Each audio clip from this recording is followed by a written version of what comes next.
आदिनाथ भगवान की, चिंतामणि पार्श्वनाथ भगवान की, वर्तमान शासनायक भगवान महावीर स्वामी की, संत श्रोमणी आचार्य भगवान विद्यासागर जी महाराज की, परम पूज प्रमाणिक संत महामना मुनिराज प्रमासागर जी महाराज की, परम पूज अरह सागर जी महाराज की, अहिंसामयी जैन धर्म की, शाश्वत सिद्ध सम्मेद शिखर जी की जय जय जय। सम्मेद शिखर जी तलहटी में अवस्थित गुणायतन परिसर में विराजमान परम पूज आचार्य भगवान विद्यासागर जी महाराज के परम प्रभावक शिष्य महामना मुनिराज प्रमासागर जी महाराज की निश्रा में विराजमान आप सभी गुरु भक्तों का, सुश्रावकों का वंदन करता हूँ, अभिनंदन करता हूँ। साथ ही अभिनंदन करता हूँ उन सभी सुश्रावकों का जो अपने घरों में बैठ करके पारस के माध्यम से तथा प्रमाणिक ऐप के माध्यम से अपनी शंकाओं के समाधान प्राप्त कर रहे हैं। मैं आप सबको गुरुदेव के चरणों से जोड़ूं इस भाव से कि आप साक्षात उपस्थित होकर समाधान प्राप्त करें।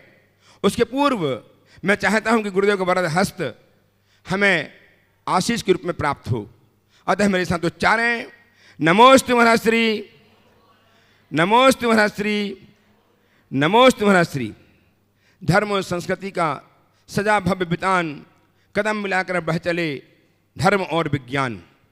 गुरुदेव की परिकल्पना गुणायतन कुछ ही माहों में लोकार्पित होने वाली है। लोकार्पण में कारण बन रहे हैं आपका उदात्त मन, आपकी उदारता जिसने हमें संबल दिया और इतनी बड़ी योजना को हम साकार रूप देने में सक्षम हो पा रहे हैं। आज भी बहुत से दानदाताओं ने अपने आप को गुणायतन से संबद्ध किया है। उन सबका मैं नाम उच्चार करूंगा थोड़ी देर के बाद। पहले मैं ऑनलाइन प्रश्न कराऊंगा, उसके बाद उनका नाम उच्चार करूंगा। आप उनका अभिनंदन करके उनके पुण्य की अनुमोदना करके जीवन को धन्य करेंगे।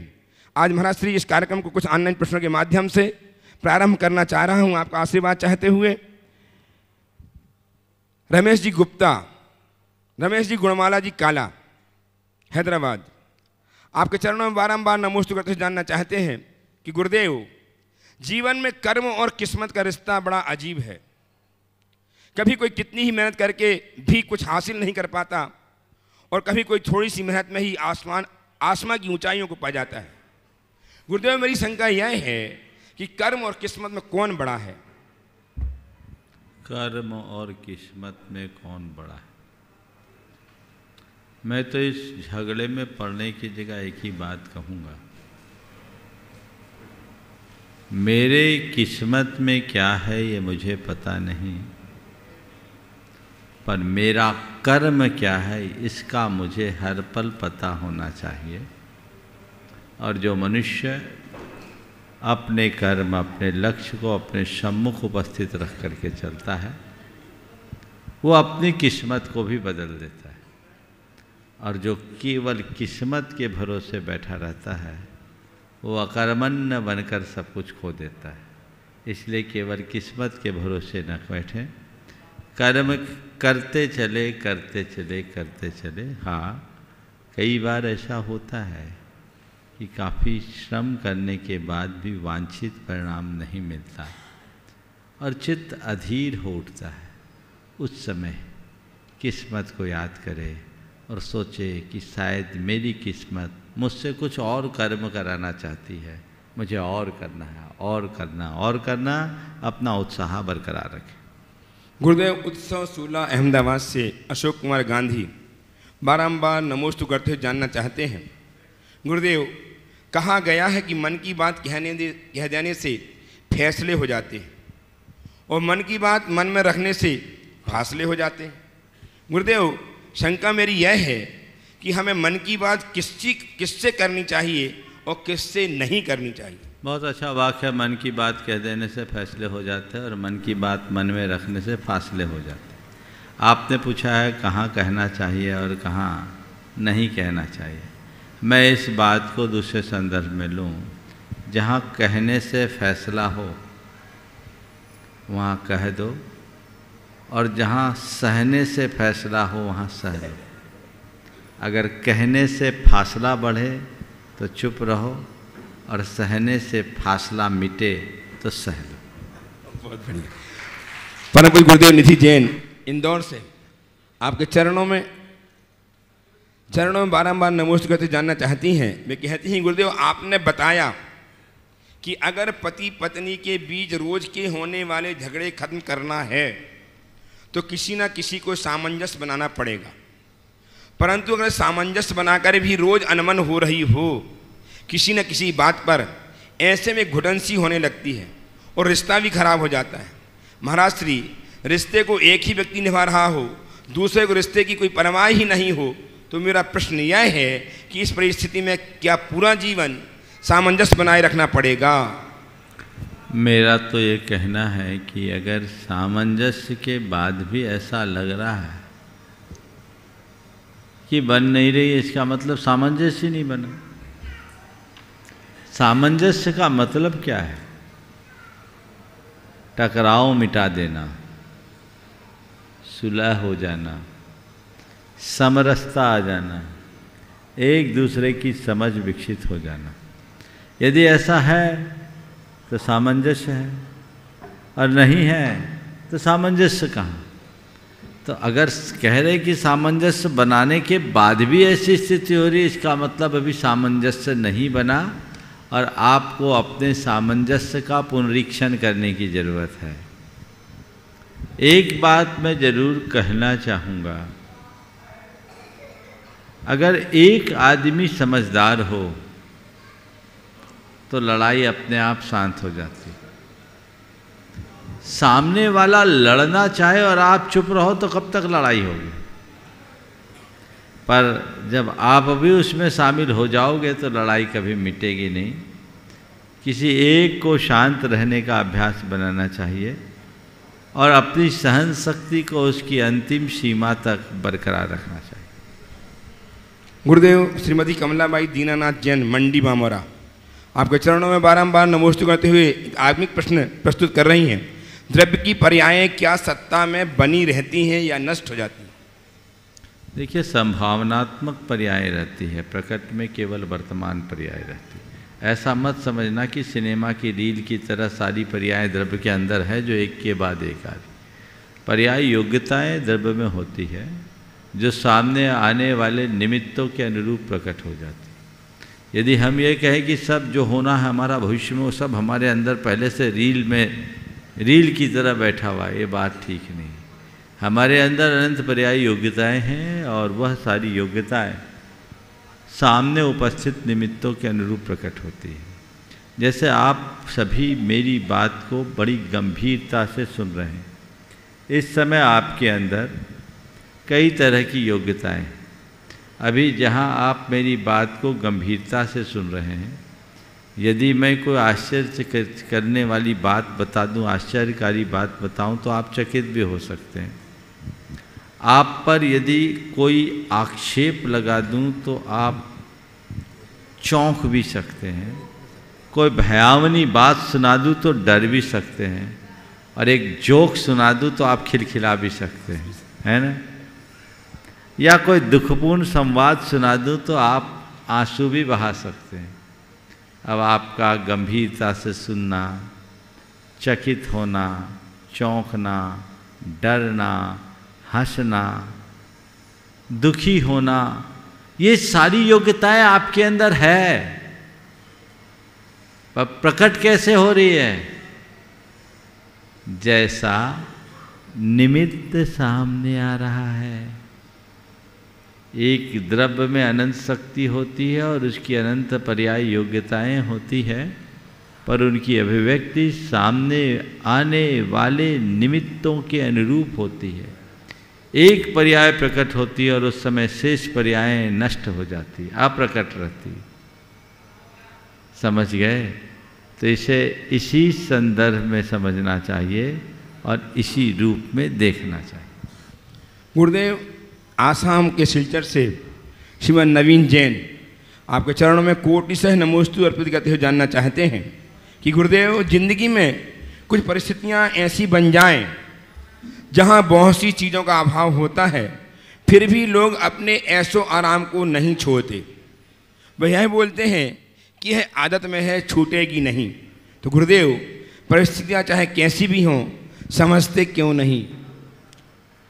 देखिए, विषम परिस्थितियों में भी लोग अपने ऐशो आराम की या अपनी लाइफ स्टाइल में परिवर्तन नहीं करते, तो ये उनकी नासमझी। और ऐसे लोगों को बहुत सारी विपत्तियों का सामना भी करना पड़ता है। उन्हें सहन करने का अभ्यास तो विकसित करना चाहिए। आदत एक बहुत बुरी बला है, जो एक बार लग जाए तो बदलना कठिन होता है। लेकिन मनुष्य की संकल्प शक्ति के आगे कुछ भी नहीं है। यदि उनका संकल्प प्रबल हो तो वह अपने आदतों पर भी अंकुश रख सकता है, और हमें उसे रखना भी चाहिए। गुरुदेव राजेश जैन RI गोपालगंज सागर बारंबार नमोस्तु करते जानना चाहते हैं कि गुरुवर, व्यक्ति के जीवन में 3 साधारण व्यवहार हैं: उम्मीद, चिड़चिड़ाहट और झुंझलाहट। उम्मीद यह जीवन की सुखद और प्रमुख धारणा है, किंतु ऐसा महसूस किया जाता है कि किसी से उम्मीद लगाना और वह पूरी न होना उस शीशे के समान है जो जरा सी ठोकर लगने में चकनाचूर हो जाता है।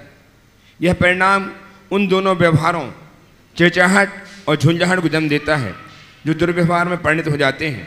गुरुदेव, हम उम्मीद कहाँ तक कायम रखें ताकि जीवन में चिड़चिड़ाहट और झुंझलाहट अपना स्थान ही न बना सके?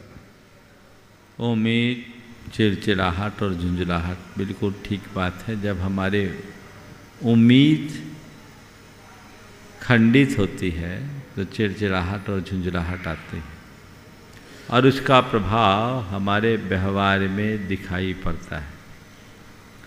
मैं इस संदर्भ में इतनी ही बात कहूँगा कि उम्मीद एक सीमा तक रखें। कदाचित उम्मीद रखे भी तो कोई दिक्कत नहीं, लेकिन उम्मीद की पूर्ति हो ही ऐसा आग्रह या अपेक्षा न रखें। किसी से मैंने कोई उम्मीद की, ठीक है, सामने वाला उसकी पूर्ति कर दे तो अच्छी बात, ना करे तो ना सही, वो मेरा कोई नौकर तो है नहीं। आप ज़्यादा अपेक्षा और उम्मीद रखोगे, परेशान होगे। तो मनुष्य को चाहिए कि उम्मीदों और अपेक्षाओं से मुक्त होकर अपने व्यवहार को संतुलित तरीके से बना करके जीने की कोशिश करें। यदि उम्मीद किसी से रखे और वह उसे पूरा कर दे तो उसके प्रति आभार व्यक्त करें, पर कोई आपकी उम्मीदों पर खरा न उतरे तो इसे एक सहज परिणमन मानकर स्वीकार कर ले। और ऐसा आप करेंगे तो झुंझलाहट और चिड़चिड़ाहट जैसी बीमारी आप पर हावी नहीं होगी, और फिर आपका व्यवहार भी अपने आप सध जाएगा। आप इसी उम्मीद के साथ आए कि आज मेरा नंबर आएगा और मुझे प्रश्न करने का मौका मिलेगा। बहुत लोग आए होंगे, भैया आप उम्मीद वालों का ध्यान रखना, ऑनलाइन बंद कर देना। हाँ, बहुत लोग होगा। लेकिन अगर नंबर ना आ पाए तो क्या होता है? सुदर्शन जी के ऊपर चढ़ाई करते हैं आप। कई लोग तो बोल भी देते हैं, अरे आप तो देख देख के बुलाते हो, है ना। तो क्या हो गया? ये चिड़चिड़ाहट, ये क्षोभ, ये झुंझलाहट। जब मनुष्य ज़्यादा आशा और उम्मीद बांध लेता है तो उसका चिंतन असमग्र बन जाता है।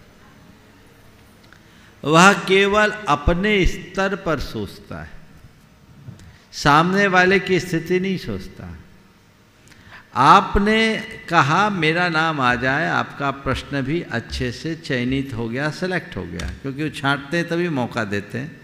कई बार लोग बोलते हैं कुछ लोगों को रोज़ नंबर मिल जाता है और कुछ लोगों का नंबर नहीं आता, तो उसकी वजह है जिनके प्रश्न इस मंच के लायक होते हैं और सारे गर्भित होते हैं, उन्हें अवसर दिया जाता है, क्योंकि प्रश्न तो एक निमित्त है, इस बहाने सबको संदेश देना है। तो अब आपका प्रश्न आया, इन्होंने आपके प्रश्न का चयन कर लिया, लिस्ट में नाम भी रख दिया। अब प्रश्न करते करते 2-4 प्रश्न इतने बड़े हो गए, उत्तर इतना बड़ा हो गया, तब तक समय पूरा हो गया। अब आप आरोप लगा रहे हैं सुदर्शन जी को, आपने मुझे बुलाया नहीं। अब इनकी क्या गलती? उस घड़ी यदि आपके हृदय में सही समझ होगी, एक उदाहरण दे रहा हूं मैं, सब संदर्भ में लगाना, सही समझ हो तो आप समग्रता से सोचेंगे कि नहीं, उनने तो कोशिश की, चलो कोई बात नहीं, आज हमें पूछने का मौका नहीं मिला तो क्या हुआ, लेकिन आज जो शंका समाधान में प्रश्न आए बड़े अच्छे थे और लोगों को बड़ा अच्छा संदेश मिला, मुझे भी ज्ञान मिल गया। आपकी उम्मीद की पूर्ति तो नहीं हुई, पर क्या आपको क्षोभ, झुंझलाहट, चिड़चिड़ापन आया क्या? नहीं, क्योंकि आपने समग्रता से सोचा और सकारात्मकता से सोचा। छोड़ दीजिए, कई बार आप लोगों की मेरे से भी शिकायत होती है, बहुत मेहनत करके खोज खाज के प्रश्न लाते हैं, है ना, एक एक दिन 2-2 दिन बिताते तब तो एक सवाल बनाते हैं, और आप आए सोचे थे कि मैं जब प्रश्न करूंगा महाराज 5-7 मिनट तो उत्तर देंगे, और मैंने एक वाक्य में निपटा दिया। कभी कभी जब मैं ऐसा उत्तर संक्षेप में देता हूं तो सामने वाले का चेहरा भी देखने लायक होता है, लेकिन उस समय आपको कोई चिड़चिड़ाहट आती है, क्षोभ आता है क्या? नहीं, क्योंकि उस घड़ी आप संतुष्ट हो जाते हो। महाराज जी ने उत्तर छोटा भले दिया पर सार्थक दिया। समझ गए? ये सोच होती तो आपके मन में कोई क्षोभ नहीं होता है। बस ऐसे ही किसी से आपने कोई उम्मीद की, सामने वाले ने उसकी पूर्ति की पर आशानुरूप ना हो तो भी क्षोभ मत करो, सकारात्मक सोचो कि चलो कम से कम इतना तो हो गया। बहुत लोग आते हैं मेरे पास उम्मीद लेकर कि आएंगे महाराज के पास, जाएंगे महाराज से बातें करेंगे, अपनी बात करेंगे, हाँ, और मान लो बात करने का मौका नहीं मिलता है तो अरे क्या इतनी दूर से आए, महाराज मिले नहीं, तो महाराज क्या करेंगे? तुमसे मिलने के लिए महाराज बने हैं क्या? यहाँ तो सामूहिक रूप से मिलते ही हैं। मैं सब लोगों से कहना चाहूँगा जिनकी मुझसे शिकायतें होती कि महाराज मिलते नहीं, अगर दिन भर मैं आप लोगों से ही मिलता रहूं तो अपना काम कब करूंगा? मैं अपने आप से मिलने के लिए साधु बना हूं, आपसे मिलने के लिए नहीं। इसलिए जो भी आए वो हमारे समय से आए, और हम आपसे सामूहिक रूप से तो मिलते ही, दिन में 4 बार मिलते हैं, बल्कि 5 बार। सुबह हमारा स्वाध्याय होता है, फिर शांति धारा में आते, फिर प्रवचन में आते, फिर दोपहर के स्वाध्याय में आते, फिर शाम का शंका समाधान। क्या करना है? नौकरी बजाना है क्या तुम्हें? कितना चाहिए? पर तुम लोगों का मन भरता ही नहीं। जो जरूरत से ज़्यादा आशा और उम्मीद रखकर जीते हैं वे सदैव दुखी होते हैं। इसलिए उम्मीदें रखिए पर उसका ज़्यादा आग्रह मत कीजिए। समग्रता से सोचने की कोशिश कीजिए, सकारात्मकता से देखने का प्रयास कीजिए, तो उम्मीदें पूरी हो या ना हो, आपका उत्साह मंद नहीं होगा और आपके संबंध मधुर बने रहेंगे। अब मैं आपको संबोधित करने जा रहा हूं प्रत्यक्ष रूप से गुरुदेव से। उसके पूर्व मैं उन व्यक्तियों के नाम, उन उदारदाताओं के नाम उच्चार रहा हूं जिन्होंने अपने आप को गुणायतन संबद्ध करके जीवन को सोने सा बनाया है, स्वर्ण कार्य के लिए स्वर्ण प्रदान करके अपने जीवन को स्वर्णिम बनाया है। शशिबाई कवरई, बांदा यूपी से, इन्होंने स्वर्ण प्रदान कर जीवन धन्य किया है। बहुत बहुत साधुवाद। यदि हों तो अपने स्थान में खड़े होकर के आशीर्वाद प्राप्त कर लें। और स्नेहलता जी योगेंद्र योगता नरगैया जबलपुर, इन्होंने भी सोना प्रदान करके 17.13 ग्राम सोना प्रदान करके जीवन धन्य किया है। वे मंच में आए, गुरुदेव का आशीष प्राप्त करें और इनका सम्मान करने के लिए आमंत्रित कर रहा हूँ चंद्रकला जी पाटनी, सुसाहिब का गुणायतन मंत्री गुणायतन। आइए, आप ऊपर आइए, ऊपर आइए। चलो, चंद्रकला जी पाटनी सम्मान करने के लिए आ जाएं। इनका मोमेंटो प्रदान कर सम्मान करेंगी। इसी क्रम में उर्मिल जी, सरोज देवी, हेमंत, वेदांत, खुशहाली, खुशबू गंगवाल परिवार, बड़ी सारणी, चित्तौड़गढ़, इन्होंने 28.53 ग्राम सोना प्रदत्त करके जीवन को धन्य किया है। आइए परिवार के साथ आए। उर्मिल जी सरोजा भी हैं, नहीं है, छत्तीसगढ़ नहीं है। हम आपकी तालियां उन तक पहुंचे और उनके पुण्य की अनुमोदना कीजिएगा। तालियां बजाकर अभिनंदन कीजिए उनका। निर्माण मित्र के रूप में आज जिन्होंने अपने आप को संबद्ध किया, श्रीमती मिथिलेश जैन, डॉक्टर संदीप जैन भोपाल। श्रीमती मिथिलेश जी, डॉक्टर संदीप जी आ जाए शीघ्रता से। गुरुदेव के चरणों की अभिवंदना करें, आशीर्वाद प्राप्त करें। इनका सम्मान करने के लिए आमंत्रित कर रहा हूँ गुणातन के ट्रस्टी श्रीमान चमन लाल जी जैन को। चमन लाल जी आए इनका सम्मान करने के लिए। चमन, आपने क्या लिखा? अरे तो श्रीमान सिद्धार्थी कासलीवाल गुणातन के प्रशासक सम्मान करने के लिए आ जाएं और आपकी तालियां लगातार बजते रहे। उन्होंने अपने निर्माण मित्र से संबद्ध करके जीवन को उन्नत किया है। बहुत बहुत साधुवाद के साथ हम सम्मान करते हैं। श्रीमती उषा कमल जैन हाथी शाह भोपाल, पंडित श्रीमान कमल जी हाथी शाह हैं, ये भी आज संबद्ध हुए हैं गुणातन के निर्माण मित्र के रूप में। इन्हें सपरिवार आमंत्रित करूँ, आए, गुरुदेव की अभिवंदना करें, आशीर्वाद प्राप्त करें। इनका सम्मान करने के लिए डॉक्टर बीरचंद जी जैन, ट्रस्टी गुणातन बनारस आ जाएँ सम्मान करने के लिए। श्रीमान उषा कमल जी हाथी शाह परिवार भोपाल का।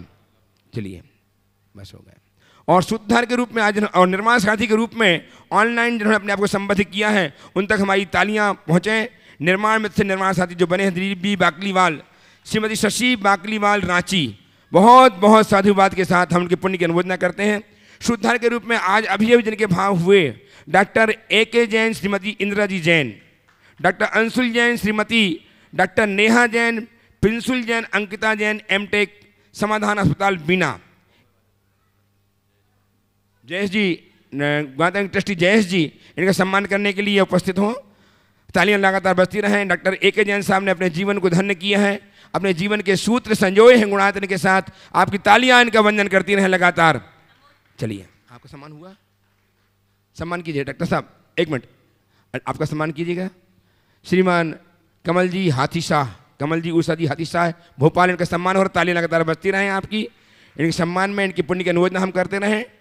आइए श्रीमान डॉक्टर AK जैन साहब, श्रीमती इंदिरा जी जैन अपने परिवार के साथ आ जाएं, गुरुदेव के चरणों की अभिवंदना करें, आशीर्वाद प्राप्त करें। इनका सम्मान करने के लिए गुणातन के ट्रस्टी श्रीमान जयेश भाई शाह मुंबई गोरेगांव से हमारे बीच में हैं, वे सम्मान करेंगे और आप करतल ध्वनि से इनका अभिनंदन करेंगे। और हाँ, कमल जी हाथी शाह अपने प्रश्न के लिए साथ तैयार रहेंगे और तैयार रहेंगी स्नेहलता जी योगिता जी नरघैया जबलपुर, ये भी अपने प्रश्न प्रस्तुत करने के लिए आ जाएं। स्नेहलता जी योगेंद्र जी योगिता जी नरघैया जबलपुर। आइए कमल जी हाथी शाह प्रश्न के लिए आ जाइए, आप इनको माइक दीजिए। चलिए विराजें।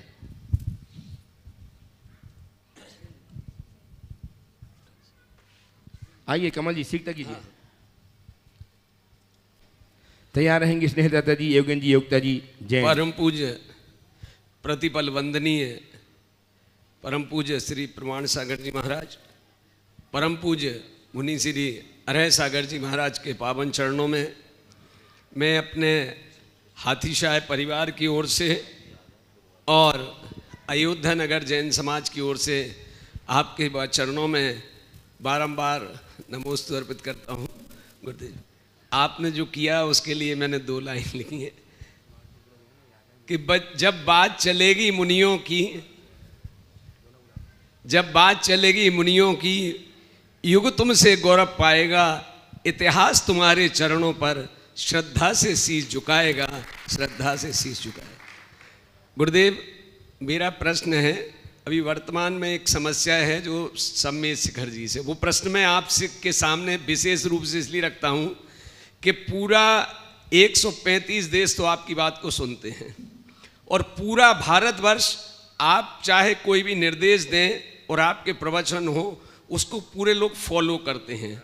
जब संथारा में आपने उस समय किया था, पूरे देश ने आपकी बात को लेकर के किया और उस बात को सफल हुए। मेरा प्रश्न गुरुदेव एक है कि वर्तमान में सम्मेद शिखर जी के बारे में झारखंड सरकार का जो एक आदेश आया है कि यहाँ को पर्यटन क्षेत्र बनाया जा रहा है। मेरा गुरुदेव इसमें एक अपना सोच है कि पर्यटन क्षेत्र बनाए तो उसमें सरकार की इनकम की बात तो अलग है, लेकिन गुरुदेव मुझे लगता है कि इसमें हम अपने समाज के लोग भी, हम लोग भी दोषी हैं। उसका कारण हमने कि पहले जब हम लोग आते थे तो यहाँ सिर्फ अकेले जो है भगवान के चरणों में शीश झुकाने के लिए आते थे, और वर्तमान में हम जब लोग आ रहे हैं तो टूरिस्ट बन के आ रहे हैं। हमारा जो पहनावा है, हमारा जो चाल चलन है, हम जो क्रिया पर्वत पर पहले जाते थे नंगे पैर चढ़ते थे, नीचे आके चरण स्पर्श करते थे, लेकिन अब चप्पल पहन के जाते हैं। पति पत्नी जाते हैं तो अपने लोअर और टी शर्ट में जाते हैं, इस तरीके जाते। तो मेरा गुरुदेव सोच है कि आपकी बात को सब मानते हैं, तो मेरा कहना ये है कि इसके बारे में क्या प्रोटोकॉल इसका हो और इसको हम कैसे कर सकें, इसलिए आपके चरणों में मेरा ये प्रश्न है गुरुदेव, समाधान। सम्मेद शिखर हमारे सर्वोच्च आस्था का केंद्र है। हर जैन धर्मावलंबी का मनः प्राण सम्मेद शिखर के प्रति समर्पित है और रहना भी चाहिए। इसके अस्तित्व को, इसकी अस्मिता को, इसकी पवित्रता को अक्षुण्ण बनाए रखना हम सबकी जिम्मेदारी है और इसे हमें किसी भी कीमत पर प्रभावित नहीं होने देना। रहा सवाल शासन के आदेश का और इसे पर्यटन क्षेत्र घोषित करने का, जहाँ तक मेरी जानकारी जी ऐसा कोई नोटिफिकेशन अभी नहीं आया। लोगों में भ्रम है। वो केंद्र सरकार का एक नोटिफिकेशन 2019 का है जी, जिसमें इसे वाइल्ड लाइफ के अंतर्गत इको सेंसिटिव जोन घोषित किया गया। इको सेंसिटिव जोन के लेकर के मैंने उसके दस्तावेज मंगाए हैं, कुछ पढ़ा भी है और अभी कुछ विशेषज्ञों से बातचीत भी कर रहा हूं। इसके दोनों पहलू हैं जिस पर बहुत गंभीरता से विचार करना चाहिए। हमारे समाज के जितने भी वन विभाग से संबंध वरिष्ठ अधिकारी हैं, मैंने उनसे भी बात की है जी। समाज के लोग शीर्ष स्तर पर भी इस पर प्रयास कर रहे हैं। ठीक है।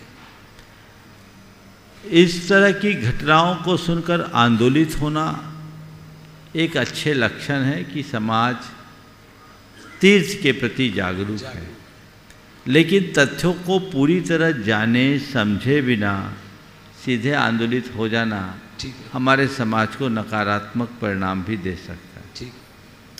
मैं इस पर जब मेरा ध्यान केंद्रित किया गया, मैंने कुछ लोगों से परामर्श करने के लिए भी कहा, कुछ लोगों ने प्रत्यक्ष आकर के भी परामर्श किया।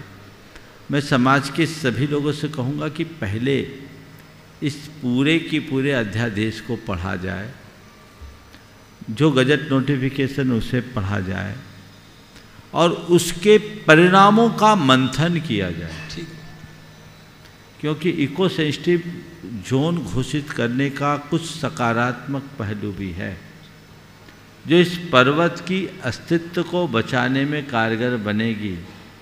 यहाँ अवैध खनन आदि तभी रुक पाएगा, सरकार ऐसी नीतियाँ तभी बनाती है, इसलिए इस पर हमें ध्यान देना चाहिए। ठीक। जहाँ तक पर्यटन का सवाल है, तो अगर सरकार कोई पर्यटन की नीति लाती भी है तो ये हमारी जिम्मेदारी है कि हम अपनी धार्मिकता और सांस्कृतिक मर्यादाओं को बचाते हुए करें और इसके लिए सरकार से कहें कि ये हमारा धर्म तीर्थ है, ये तीर्थ स्थल है, इसे पर्यटन की तरह न देखा जाए। जैसे अन्य धार्मिक स्थानों की पवित्रता को बचाते हुए सरकार काम करती है, वैसे ही यहाँ पर भी हो। ये प्रयास हम सबको सुनिश्चित कराना चाहिए और इस पर एक ठोस पहल होनी चाहिए, तभी किसी तरह की बात होनी चाहिए। अभी तक मैंने इस विषय में इसीलिए कोई बात नहीं की, पर जो बात आपने की कि सरकार पर्यटन स्थल बनाए न बनाए बात की बात है, आप अपनी पर्यटक बनने की मानसिकता तो मिटाइए। आप तीर्थ यात्री बन करके आइए, एक श्रद्धालु बन करके आइए, पर्वत की वंदना करने का भाव लेकर आइए, शिखर जी घूमने के भाव से मत आइए। देश में एक बड़ा परिवर्तन आ रहा है, रिलीजियस टूरिज्म बहुत तेजी से बढ़ रहा है। हमारे तीर्थ स्थलों में सुविधाएं भी बढ़ी है उससे तीर्थ यात्रियों की संख्या भी बढ़ी है, लेकिन नकारात्मक प्रभाव उसका ये है कि मानसिकता पर्यटकों वाली हो गई और वो यहाँ की पवित्रता को खंडित कर रही है। उस पवित्रता को बरकरार रखने के लिए हमें पूर्ण पुरुषार्थ करने की ज़रूरत है, प्रयास करने की ज़रूरत है। मर्यादाओं को बचाना हमारा काम है। मैंने पिछली बार भी फरवरी महीने में कहा था, जब देश में एक प्रकार का उद्वेलन हुआ था, कि यहाँ की सभी सामाजिक जितनी भी संस्थाएं हैं वो मिलकर के एक नियमावली बनाए। यहाँ के स्थानीय लोग उसके पालन में पूर्ण सहयोग करने के लिए तत्पर हैं, लेकिन मुझे बड़े दुख के साथ कहना पड़ रहा है कि अभी तक हमारी संस्थाओं के कर्णधारों ने कोई पहल नहीं की। क्यों नहीं हम ऊपर जूते चप्पल पर प्रतिबंध लगा सकते हैं? क्यों नहीं हम ऊपर अवांछित वस्तुओं को ले जाने पर रोक लगा सकते हैं? क्यों नहीं हम वहाँ अनर्गल प्रवृत्तियों पर अंकुश लगा सकते हैं? ये हमारी जिम्मेदारी है। हम अपने स्तर पर सारी संस्थाएं एकजुट होकर और आवश्यकता अनुरूप शासन प्रशासन से बातचीत करके ये सब चीज़ें की जा सकती। हमारा काम मार्गदर्शन देने का है। हमने मार्गदर्शन दिया, अब फिर से वही हाल है, तो फिर अभी नवंबर दिसंबर का महीना आने वाला है, फिर वही भीड़ भाड़ आएगी और फिर इस तरह की बातें आएगी और लोग ऐसे ही करते रह जाएंगे। लोगों को सोचना चाहिए और ये इस दिशा में काम करे। मैं समाज के लोगों को कहूँगा, यहाँ के संस्थाओं के प्रमुख लोगों को, जिनके जिम्मे पहाड़ की व्यवस्था है, मुख्य रूप से तीर्थ क्षेत्र कमेटी है, दिगंबर जैन तीर्थ क्षेत्र कमेटी और जैन श्वेतांबर सोसाइटी और नीचे की जितनी संस्था है, उनके लोगों से बोलिए कि आप इस व्यवस्था को सुधारिए और हम लोग एक नियमावली बनाइए। हम नियमावली का पालन करेंगे। मेरे कक्ष में इन लोगों ने आकर के बातचीत की थी, काफ़ी सार्थक बात हुई थी। कुछ सूत्र भी यहाँ मैंने दिए थे। इन लोगों ने कहा कि हम लोग आपस में बैठ करके इसका अनुपालन करेंगे और आगे करेंगे, पर मेरा यहाँ से बिहार हो गया, उन लोगों का अभी तक अता पता नहीं। तो ये शिथिलता है, हमारी ओर से शिथिलता है। सब लोगों को चाहिए कि इनके थोड़े कान खींचो, इनको जगाओ, आगे आओ, तभी हम अपने क्षेत्र की पावनता को बचा सकेंगे, अन्यथा बातें केवल बातें हो। बहुत बहुत धन्यवाद। इसीलिए मैंने आपके सामने आशीर्वाद ये कुछ कहना चाहिए। एक ही और बस इसने प्रश्न नहीं पूछ रहे। हाँ बोलो। इसने लता जी नमोस्तु महाराज जी। मेरे यहाँ मायका ललितपुर में हैं और किराए से कमरे दिए थे, वो खाली नहीं हो रहे थे, लेकिन खाली नहीं हो रहे थे, आपके आशीर्वाद से खाली हो गए। आपका बहुत उपकार है। अच्छा है। कभी कोई ऐसा हल्ला नहीं करो, नहीं तो हम खाली नहीं बचेंगे। चलो आगे। श्रीमती मेहता जी, योगेन जी, योगता जी जबलपुर से उपस्थित हों और आइए आइए योगता जी। हाँ, दोनों महाराज जियों को मेरा कोट कोट नमन। महाराज जी, मेरा ये प्रश्न है कि मैं किसी से बात भी नहीं करती परिवार में और न किसी से बीच में बोलती, फिर भी हम माँ बेटी का इतना तिरस्कार होता है, इतनी बेइज्जती सहना पड़ती है। कौन से कर्मों का फल है महाराज जी? आपने पहले कभी लोगों का तिरस्कार किया, उसका फल है, इसलिए इसको चुपचाप सह लो। महाराज जी 10 साल से सह रही हूँ। और सह लो, ये सोचो मेरे कर्म काटने का ये निमित्त है, यही मेरी तपस्या है। आशीर्वाद। नमोस्तु आज महाराज। इस समय विराजमान है सुप्रसिद्ध समाज सेवी अनंत गुरु भक्त इम्फाल मणिपुर से श्रीमान बेजा जी पाटनी। उन्हें मैं आमंत्रित कर हम आएँ, गुरुदेव चरण का अभिवंदन करें, आशीर्वाद प्राप्त करें और उनका सम्मान करके हर्षित होंगे। हमारा परिवार गुणायतन परिवार सम्मान करने के लिए आमंत्रित हैं श्रीमान एलन जैन साहब कोषाध्यक्ष गुणायतन एवं श्रीमान सुभाष जैन CEO गुणायतन। तालियां बजाएं। एक ऐसा व्यक्तित्व आपके समक्ष हो रहा है जो निरंतर समाज सेवा में लगे रहकर अपने जीवन को धन्य कर रहे हैं। ऐसे श्रीमान बेजा जी पाटनी साहब इम्फाल से गुरुदेव चरणों की वंदनार्थ उपस्थित हो रहे हैं। आपकी तालियां लगातार के सम्मान में बजती रहनी चाहिए। सम्मान करेंगे श्रीमान एलन जैन साहब, श्री सुभाष जैन CEO गुणायतन और प्रश्न भी करेंगे। पाटनी जी प्रश्न भी करेंगे, अपना प्रश्न करेंगे और तैयार रहेंगे डॉक्टर वीरचंद जी जैन, बीता जी जैन अग्रवाल, ट्रस्टी गुणायतन बनारस।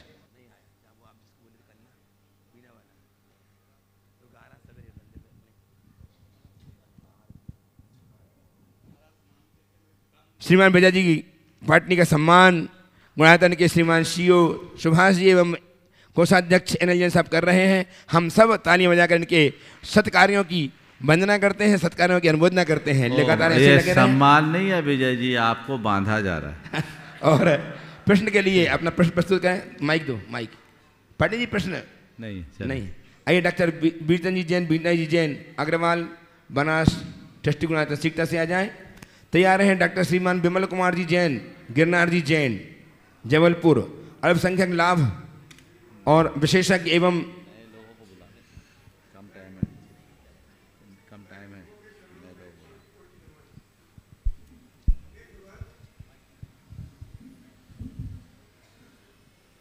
भगवान तो हमारे वितरागी हैं और कहा जाता है, हम लोग की मानता है कि वितरागी भगवान तो किसी की कुछ सुनते नहीं, पर देखने में यथार्थ में आता है।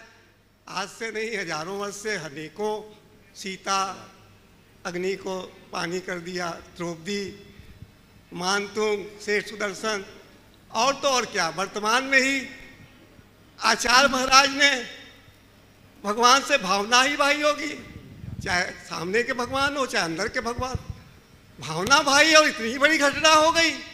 इतना बड़ा भगवान ने सुना। सच्चे मन से करने वाले की प्रार्थना, उत्कृष्ट भावना करने वाले की भावना, भगवान असुरक्षित स्थान से उठ करके आकाश मार्ग से होते हुए सुरक्षित विश्व के उच्चतम विशालतम स्थान पर पहुंच गए। इतनी बड़ी अद्भुत घटना हम लोगों ने साक्षात सामने देखी, पुराणों की बातें नहीं सुनी। हाँ, जल्दी बोलिए। और तो साथ में मेरे गुरुवर प्रत्यक्ष सामने बैठे हैं। मेरे अध्यक्ष विनोद काला जी हमेशा कहते हैं कि एक अजूबा होने जा रहा है। अजूबा तो है ही। साक्षात समोसरण में लाखों लाखों हजारों वर्षों तक लोग विराजित होकर के जनमानस लाभान्वित होगा। इससे बड़ा अजूबा और क्या हो सकता है। और निश्चित ही विश्व के तमाम विद्वान इस चीज को परखेंगे। जैसे बाहुबली की भगवान, जल्दी सवाल करो। सवाल ये है महाराज जी कि भगवान तो सुनते हैं ना। हाँ। भगवान तो सुनते हैं। देखो, क्यों कहा आपने पूछा है भगवान सुनते हैं कि नहीं। मैं एक बात बोलूं, जो भगवान की सुनता है ना, भगवान उसकी सुनते हैं, और जो भगवान की सुन लेता है उसे किसी को सुनाने की जरूरत ही नहीं पड़ती, बिना सुनाए उसका काम हो जाता। अपने जीवन को ऊंचा उठाना चाहते हो तब भगवान को सुनाने की चेष्टा करने की जगह भगवान की सुनना शुरू कर दो, अपने आप समर्थ हो जाओगे, जीवन आगे बढ़ेगा। आइए डॉक्टर विमल कुमार जी, गिरनार जी जैन, जबलपुर से, और तैयार हैं गुणायतन की मंत्री लता जी गंगवाल के सुपुत्र रम्यक एवं अरहत गंगवाल गया से। नमोस्तु स्वामी, नमोस्तु स्वामी। गुरुवर, आज अभिनव द्वारा अनुभव केंद्र, थीम पार्क केंद्र एवं गुणायतन निर्माण को गहराई से देखा और जाना। महाराज जी, हमने ये जाना कि लगभग 1 वर्ष और लग जाएगा इसको पूर्ण होने में। तो मेरा आपसे निवेदन है कि सीनियर सिटीजन को पहले मौका मिले ताकि हम जीवन काल में उसका, क्योंकि इतना भव्य निर्माण हो रहा है उसमें ऐसा लगता है कि ऑनलाइन बुकिंग होगी, कब नंबर आएगा, उसके बाद रिजर्वेशन कराना पड़ेगा। तो सीनियर सिटीजन को पहले मौका दिया जाए ताकि हम जीवन काल में कम से कम उसका अध्ययन कर सकें। महाराज जी 79 रनिंग चल रही है, ऐसा लग रहा है कब पूरा हो कब देखें महाराज जी। ओ बिल्कुल, आपका प्रस्ताव स्वागत योग्य है, भावना भाई है, और मुझे तो लगता है गुणायतन के प्रभाव से सीनियर सिटीजन भी जवान हो जाएंगे। बहुत बढ़िया। नमस्ते स्वामी। बहुत अजय रम्य के अरहत गंगवाल गया से, जो सुपुत्र हैं लता जी गंगवाल, मंत्री गुणायतन गया। तैयार रहेंगे डॉक्टर A.K. जैन बीना, डॉक्टर नेहा जैन बीना, अपने परिवार के साथ प्रश्न प्रस्तुत आ जाए। बोलो बेटा, आगे बढ़ो। नमोस्तु महाराश्री, नमोस्तु महाराश्री, नमोस्तु महाराश्री। महाराश्री, मेरा प्रश्न ये है कि हम कभी भी कोई गलत काम करते हैं या फिर पाप करते हैं, हम कभी भी कोई गलत काम करते हैं या फिर कोई पाप करते हैं, जैसे ईगो में, गुस्सा में, हाई डिप्रेशन में, किसी को किसी दुश्मन के लिए या फिर फालतू के लिए, तो महाराष्ट्री हम पाप करते हैं तो हम छुप के पाप करते हैं कि कोई हमें देख ना ले, पर महाराज श्री हमको ये नहीं पता, हम ये नहीं नोटिस करते हैं कि हमें साक्षात भगवान देख रहे हैं, साक्षात भगवान देख रहे हैं। तो महाराज श्री इसका परिणाम क्या होगा? और महाराज श्री हम अपने पाप से बचे कैसे? और महाराज श्री हम गलत काम के लिए या फिर हम गलत काम या फिर पाप हम पाप नहीं करें, इसका समाधान करें महाराज श्री। बहुत अच्छा भाव प्रकट किया है। हम लोग बहुत सारे ऐसे काम करते हैं जो छिप के करते हैं, लेकिन हमें ये पता नहीं रहता कि हम सबसे छिप रहे हैं, पर भगवान तो देख रहे हैं। दरअसल जितने भी धार्मिक लोग हैं ना, जो भगवान पर विश्वास रखने वाले लोग हैं, जो भगवान पर विश्वास रखने वाले लोग हैं, सच्चे अर्थों में ये देखा जाए तो इनका विश्वास ही उथला है, झूठा विश्वास। कहते हैं हम भगवान को मानते हैं, पर कोई भगवान को नहीं मानता।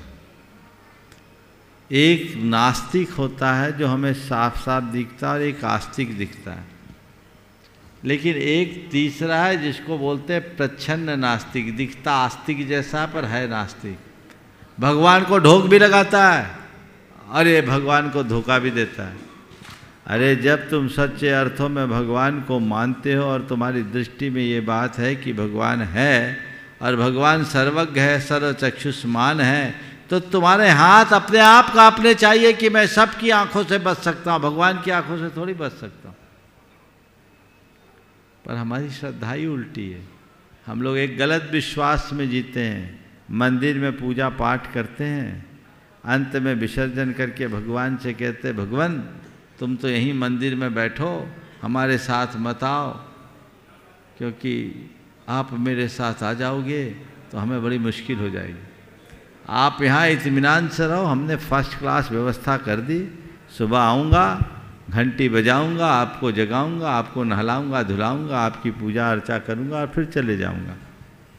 लोग इस विश्वास के साथ जीते और यही विश्वास जीवन में दोहरापन उत्पन्न करता है। और ऐसा करने वाले लोग किसी गैर को नहीं, खुद को ही धोखा देते हैं, अपने आप को धोखा देते हैं, और ये धोखा हमारे जीवन को बुरा करता है। इसलिए इससे बचे, पाप से बचने के लिए यही काम। मैंने बचपन में एक कहानी पढ़ी थी जो हम लोग कोर्स में था। गुरु ने अध्ययन कराया, देखो ये कहानी बहुत काम की है। अध्ययन कराने के बाद शिष्यों की परीक्षा लेनी थी, पर इसी बीच गुरु कुछ दिन से दुखी दिख रहे थे। शिष्यों ने पूछा, गुरुदेव आज आप इतने दुखी क्यों दिख रहे हैं? गुरु ने कहा, क्या बताऊं, मेरी बेटी जवान हो गई, उसका विवाह करना है, पर मेरे पास धन नहीं है, मुझे धन चाहिए।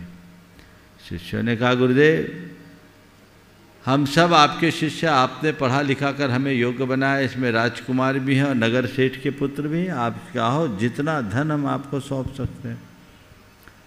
गुरु ने कहा, ठीक, तुम लोगों से धन तो मैं ले सकता हूँ, पर मैं एक से नहीं लूँगा, तुम सबसे लूँगा। पर मेरी एक शर्त है, जो भी धन तुम लाओगे ऐसा लाना कि कोई देख ना पाए, अगर कोई देख ले तो वो धन मैं नहीं लूँगा। अगले दिन ढेर लग गया। गुरु ने कह दिया, जिससे जो बना सब लेके आए। गुरु ने पूछा, कोई ने देखा तो नहीं? बोले नहीं देखा, हम ऐसे ले आए। रख दिया, एक तरफ रखवा दिया। एक शिष्य था जो खाली हाथ आया। गुरु ने पूछा, क्या बात है, तुम खाली हाथ आए, कुछ लाए नहीं? बोले क्या बताऊं, मैं ला नहीं सका। क्या तुम्हारे घर में धन नहीं था? बोले धन तो पर्याप्त था, पर लाए क्यों नहीं? बोले गुरुदेव क्या बताऊं, आपकी शर्त पूरी नहीं हो सकी। क्यों? बोले आपने कहा था धन ऐसा लाना कि कोई देख न सके। बोले हाँ। तो क्या तुम्हें एकांत नहीं मिला? गुरुदेव एकांत तो मिला, मैंने कई बार देखा और धन को उठाना भी चाहा, चारों तरफ देखा, कोई देख तो नहीं रहा है। तभी मेरी आत्मा ने मुझसे कहा, और कोई देखे या ना देखे, भगवान तो देख रहा है। और कोई देखे या ना देखे, भगवान तो देख रहा है गुरुदेव। मैंने वहीं छोड़ दिया। आप कहो तो मैं अपने माता पिता की अनुमति से पूरा धन आपको दे सकता हूँ, अपना जीवन दे सकता हूँ। गुरु ने कहा बेटा तू परीक्षा में पास हो गया, बाकी सबको अध्ययन की ज़रूरत है, मुझे धन की कोई ज़रूरत नहीं थी, अपना अपना धन वापस ले जाओ। लेकिन आज तूने अपने जीवन को धन्य कर लिया है, और कोई देखे या न देखे भगवान तो देख रहा है। जब ये बात मन में आएगी तो कभी कोई गलत कार्य नहीं हो सकेगा। तो अपने श्रद्धान को मजबूत बनाए, प्रगाढ़ बनाए और जीवन को उसी दिशा में ढालने की कोशिश करें। नमोस्तु महाराज। तुम भी पूछोगे जल्दी। हाँ पूछो। नमोस्तु महाराज जी। महाराज जी, पहनावा हमारे व्यक्तित्व को निखारे, पहनावा हमारे रूप को संवारे, पहनावे के पीछे ही तो पागलपन दुनिया सारी है। जैसा परिधान सजे तन पर वैसा व्यवहार झलकता है, जैसे जीन्स पर बिंदासपन तो साड़ी में सदाचार टपकता है। महाराज जी, पहनावा ही सामने वाली की कैरेक्टर का पता चलता है। पहनावा हमारे जीवन में क्या रोल अदा करता है और सभ्य समाज के निर्माण के लिए हम पहनावे के प्रति कैसे जागरूक हो, कृपया मार्गदर्शन कीजिए। बहुत अच्छी बात है। पहनावा हमारे व्यक्तित्व का निर्धारण करता है और सब समाज के निर्माण के लिए हम अपने पहनावे पर क्या ध्यान दें। देखिए, पहनावा हमारी सोच को दर्शाता है। सबसे पहले लोगों को ये समझना चाहिए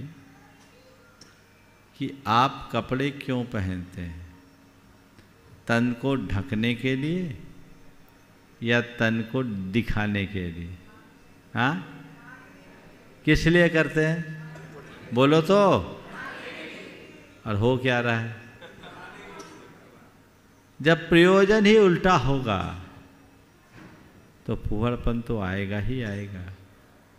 ये इस युग की विडंबना है, जबकि लोग फैशन के नाम पर उल्टे फुल्टे काम करने लगे। आजकल फटे जीन्स ज़्यादा चलने लगे, और ये फटीचरों का कपड़ा है। हमारे यहाँ जो फटा कपड़ा पहनता था उसे फटीचर कहा जाता। और एक और चल पड़ा है बच्चों के लिए, लो बेस जीन्स है ना, नीचे लटका रहे, ये लंपटों का कपड़ा है। ऐसे लोगों की क्या कहा जाए। अब लोग लंपट और फटीचर बनने में ही अपनी शान समझे। महिलाओं के कपड़ों में भी बड़ा विचित्र हाल है। और मैं आज एक बड़ी विचित्र बात देखता हूँ, पुरुषों के कपड़े तो बड़े हो रहे हैं, महिलाओं के कपड़े दिनों दिन छोटे होते जा रहे हैं। सोच बदलनी चाहिए। परिधान ऐसा पहनो जिससे तुम्हारी शालीनता और सात्विकता प्रकट हो। ऐसे मत पहनो जिससे तुम्हारी शालीनता खंडित हो।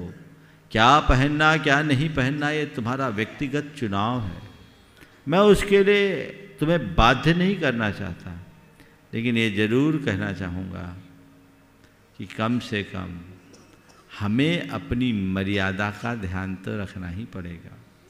आए दिन जो अनेक प्रकार की दुर्घटनाएं, बर्बर घटनाएं प्रकाश में आती है, उसमें कहीं न कहीं आपकी ये जीवन शैली भी जिम्मेदार है। मैं तो एक ही बात जानता हूँ, बिल्ली के आगे अगर दूध का खुला बर्तन होगा तो दूध सुरक्षित नहीं होगा। चारों तरफ बिल्लियाँ हैं, चारों तरफ बिल्लियाँ हैं। दूध को ढक के रखो, छीके में टांग कर रखो, जो उसके अप्रोच से दूर रहे। लेकिन लोग हैं कहते दूध तो खुला रहे, बिल्ली अपने ऊपर संयम रखे। रख ले, बाद में तुम बिल्ली को कैद कर सकते हो, बिल्ली को मार सकते हो, पर दूध तो गया। बात समझ रहे हैं ना मेरी? तो इन सब बातों पर काफी गंभीरता से ध्यान रख करके चलना चाहिए। आइए doctor A K. Jain, doctor Neha Jain Bina से समाधान हॉस्पिटल बीना, और तैयार हैं गुणायतनिकों को स्वाध्यक्ष श्रीमान एल.एन. जैन साहब जयपुर। मेरे प्रातः स्मरणीय गुरुदेव को दरबार नमोस्तु। मेरे परिवार एवं बीना जैन समाज की ओर से बारंबार नमोस्तु। गुरुवर, अनादि से हम भाव कर्म, दर्प कर्म, नौ कर्म के चक्र से हैं एवं काल लब्धि, पुरुषार्थ है, होनहार, ये सब जो है निश्चित है। इसके बावजूद जो है कैसा पुरुषार्थ करें हम सम्यक्त के नज़दीक पहुँचे, गुरुवर समाधान करने की कृपा करें। देखिए सब निश्चित है, ऐसा सोच करके बैठोगे तो कुछ नहीं कर पाओगे। हमें क्या करना है लक्ष्य बना करके चलोगे तो सब कुछ पालो। ऐसे कैसा पुरुषार्थ करें? बस सदैव एक ही भावना भाव के, हे प्रभु भव भ्रमण कब छूटे, मैं संसार से कैसे पार हूँ, मैं स्वरूप में कैसे लीन हूँ, ये निरंतर भावना भाते रहो और वैराग्य भावना को जगा कर तत्व का अभ्यास करो, रास्ता प्रशस्त हो। गुरुवर के चरणों में बारंबार नमोस्तु गुरुवर। गुरुवर कई बार ऐसा कंडीशन होती है कि जीवन में चारों तरफ नकारात्मकता होती है, आप जो कार्य शुरू करते हैं वही उसमें ही आप असफल हो जाते हैं। जब बार बार ऐसा होता है, लगभग 100 बार भी आप असफल होते हो तो आप अपने मन को हार जाते हैं। उस कंडीशन में हम क्या करें गुरुवर, आप अपनी वाणी से समझाइए। देखिए अपने बचपने को याद करो, चलना सीखने के पहले कितनी बार गिरे हो पता है? बोलो। कई बार। पर उस समय तुम्हारी माँ ने तुम्हें पुचकार कर उत्साहित नहीं किया होता तो क्या आज यहाँ खड़े हो पाते? हम 1000 बार गिरे हैं तब चल करके चलना सीखे। चलना तो बहुत बात की बात है, खड़ा होने सीखने में भी कई बार गिरना होता है। तो ये मनुष्य की स्वाभाविक प्रवृत्ति है, हम गिर करके ही चढ़ते हैं। इसलिए इस बात को लेकर किंचित भी हार न माने, ये सोचे जो गिरता है वही तो चढ़ता है। और उस वाक्य को हमेशा याद रखे, कोशिश करने वालों की कभी हार नहीं होती। नन्ही सी चींटी जब दाना लेकर चलती है, दीवारों पर चढ़ती 100 बार फिसलती है, लेकिन उसकी कोशिश बेकार नहीं होती।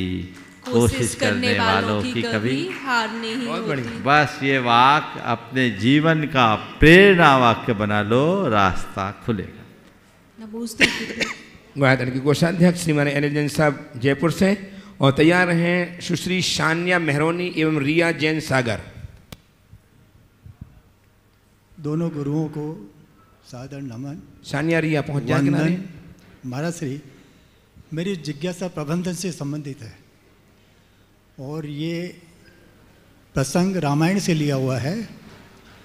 जब भरत जी रामचंद्र जी से मिलने जंगल में गए तो उन्होंने पूछा, भैया मुझे बताओ कि मुझे प्रबंध कैसे करना है।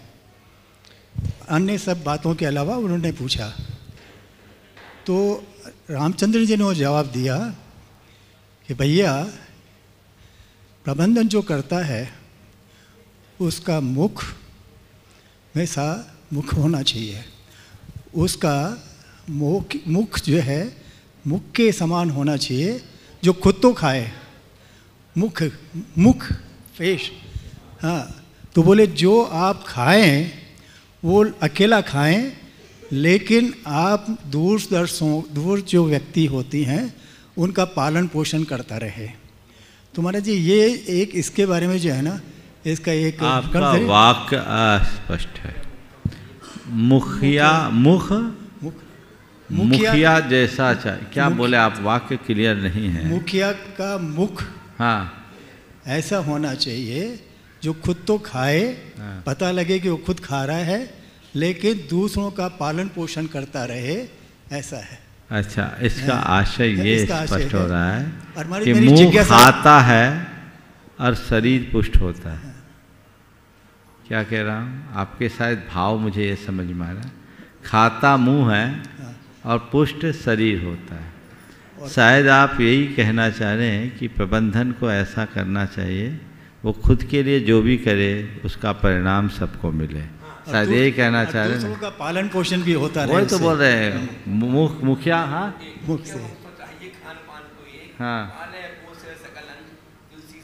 हाँ, बहुत सुंदर। मुखिया मुख सो चाहिए, खान पान को एक, पाले पोसे सकल अंग, तुलसी सहित विवेक। बहुत अच्छा। तो जो आप कह रहे हैं, अब बात आपकी क्लियर हो गई। बात स्पष्ट थी कि मुंह जैसा स्वभाव बनाओ कि मेहनत खुद करो और फल सबको मिले। ये बिल्कुल सही है और इसे मैं थोड़ा संशोधित करता हूँ मुखिया वो होता है जो श्रम खुद करे और क्रेडिट औरों को दे, तो जीवन आगे बढ़ता जाएगा। औरों को श्रेय देना सीखें, जीवन आगे बढ़ेगा। आज इसी संबंध में एक और जिज्ञासा इसीलिए रिलेटेड है कि ये जो प्रबंधन जो पहले हो रहा था और आज का जो प्रबंधन हो रहा है महाराज जी, उसमें जो है ना कितनी कमियां हैं और कैसे उसको सुधार सकते हैं। अब इसको इंतजार करो, कल के लिए रख लो। आइए सुश्री सानिया जी मेहरबानी से एवं रिया जैन सागर से तैयार हैं, आ जाएं एक साथ। और तैयार रहेंगी नमोस्तु गुरुदेव। नेहा, तैयार हैं डॉक्टर BKD जैन ग्वालियर। मेरी शंका यह है कि मन में बुरे विचार आते हैं, उन्हें शांत कैसे करें और मन में अच्छे विचार कैसे लाएं? मन में बुरे विचार आते हैं, उसे शांत कैसे करें और अच्छे विचार कैसे लाएं? अगर आपके मन में बुरे विचार ज़्यादा आते हैं तो आप थोड़े दिन भावना योग कीजिए। भावना योग करने से बुरे विचार धीरे धीरे शांत होंगे, अपने आप शांत होंगे। अपने आप को मोटिवेट करें, अच्छे विचारों में अपने आप को निमग्न रखने का अभ्यास करें, रास्ता प्रशस्त हो जाएगा। नमोस्तु गुरुदेव। आज के सत्र को परम पूज्य गुरुदेव के चरणों में नमन अर्पित करते हुए यहीं पर विराम। बोलिए परम पूज्य आचार्य गुरुवर श्री विद्यासागर जी। जय जय।